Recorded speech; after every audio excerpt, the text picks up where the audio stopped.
কালকে পৌষ সংক্রান্তির শেষ মাস বলতে গেলে বাংলাটা। আর আজকে ভাজা পিঠে আজকে পিঠে হচ্ছে আমার শাশুড়ি মা করেছিল। আমি ছেলেকে ঘুম পাড়াতে পাড়াতে আমারও চোখটা লেগে গেছে।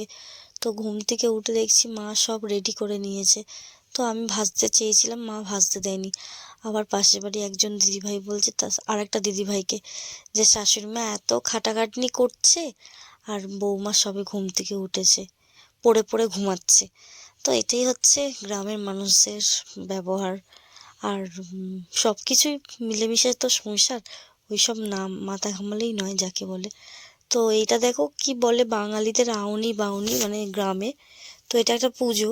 তো ওই ঘরটাতে খড়টাকে অনেক ফুল টুল দিয়ে বোধহয় সাজিয়ে বাঁধা হয়েছে আর কি।